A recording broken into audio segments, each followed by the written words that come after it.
Assalamualaikum warahmatullahi wabarakatuh. Kiai Nur Salim, pengikut Pangeran Diponegoro yang dikubur hidup-hidup di Ngawi. Kiai Nur Salim dikenal Dugdeng, sakti mandraguna, bacokan perang, leweng, serta tusukan sangkuk, tidak mampu menumpahkan darahnya. Begitu juga dengan timah panas, gagal merenggut nyawanya. Ulama pejuang itu selalu lolos dari cingkraman maut penjajah Belanda. Kiai Nur Salim salah satu tokoh kepercayaan Pangeran Diponegoro dalam Perang Jawa tahun 1825 sampai 1830. Ia diutus ke medan tempur wilayah Madiun. Perang yang dipicu proyek jalan kereta api yang menerabas pusaran makam nenek Diponegoro itu berkobar di mana-mana. Di Madiun perang dipimpin Bupati Kartodirjo, Adipati Judo Diningrat dan Tumenggung Surodirjo serta Winartani, pengikut Diponegoro di Ngawi, turun langsung ke gelanggang pertempuran. Meskipun hanya berlangsung 5 tahun, Perang Jawa mampu membangkrutkan simpanan keuangan atau kas pemerintah Hindia Belanda. Pasca perang itulah lahir kebijakan Taman Paksa yang bertujuan mengembalikan kas keuangan Belanda. Sementara selain sebagai ahli perang, Kiai Nur Salim juga dikenal sebagai ulama penyebar agama Islam di wilayah eks-Karisidenan Madiun, khususnya di Ngawi pada tahun 1825. Pasukan Belanda yang dipimpin Gubernur Jenderal Johannes van de Bus menduduki Ngawi. Ngawi menjadi pusat pertahanan di mana di kawasan pertempuran antara Bengawan Solo dan Kali Madiun. Belanda mendirikan benteng besar, sebuah bangunan di bawah gundukan tanah, dikelilingi parit yang dulunya penuh dengan pemeliharaan buaya. Konon buaya ganas itu banyak merenggut nyawa pengikut Diponegoro. Karena alasan bersembunyi di bawah tanah itu, masyarakat Ngawi menamakan benteng pendem. Pembangunan selesai pada tahun 1845. Belanda menempatkan 250 orang personil bersenjata bedil, 60 orang kavaleri dan 6 unit meriam api. Dengan memusatkan pemerintahan di Ngawi, perburuan terhadap Kiai Nur Salim semakin gencar. Abdi Kisana Pangeran Diponegoro itu berhasil ditangkap karena tidak juga tewas Belanda menguburnya hidup-hidup.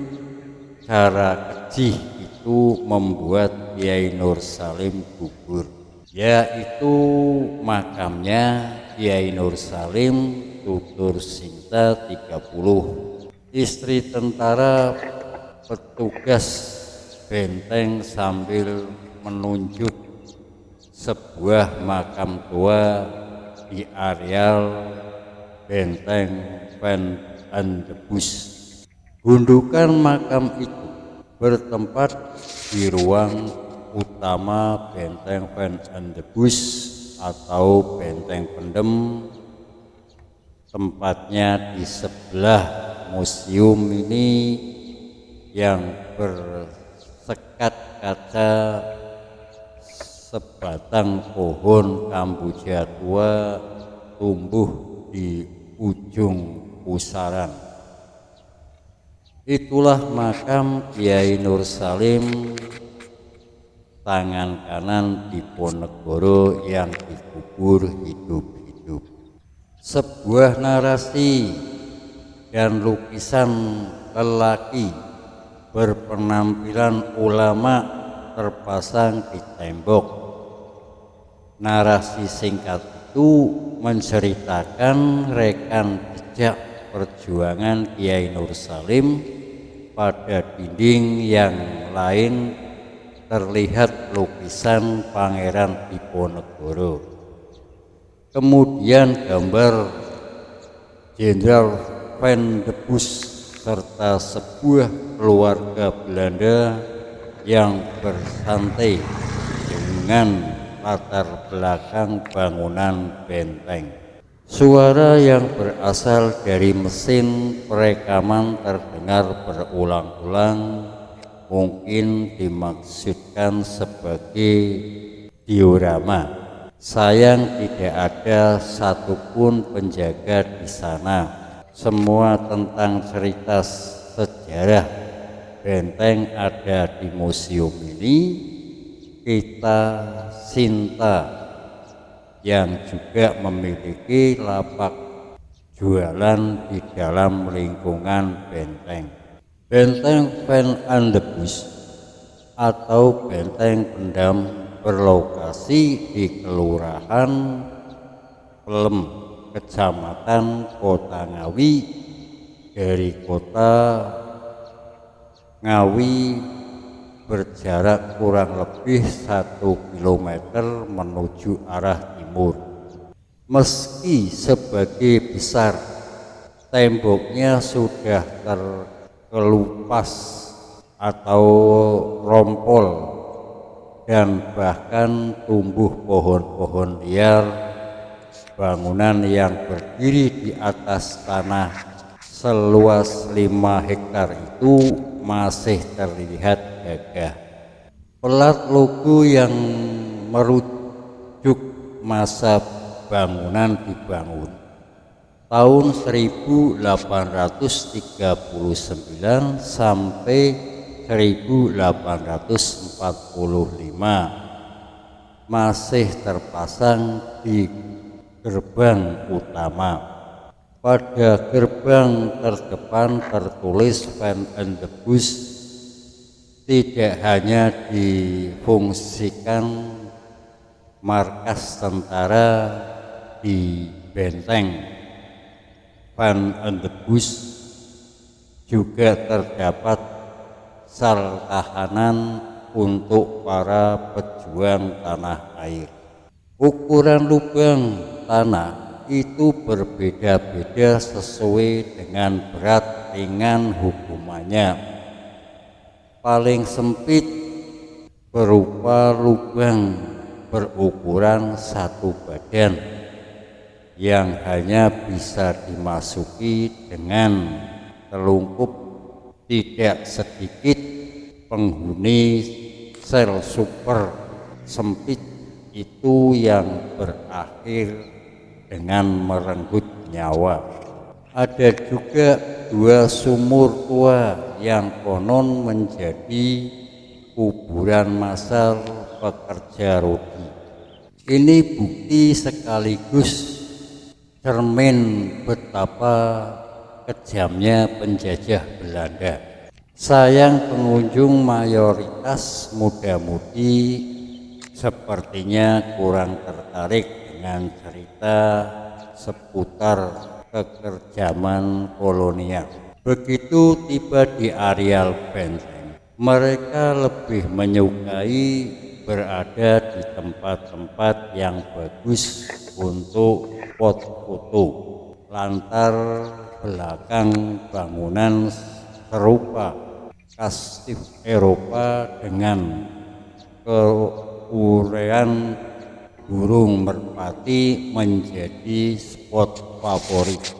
Kawasan Benteng Van and the Bush dibuka untuk umum. Kiranya cukup sekian dulu. Wassalamualaikum warahmatullahi wabarakatuh.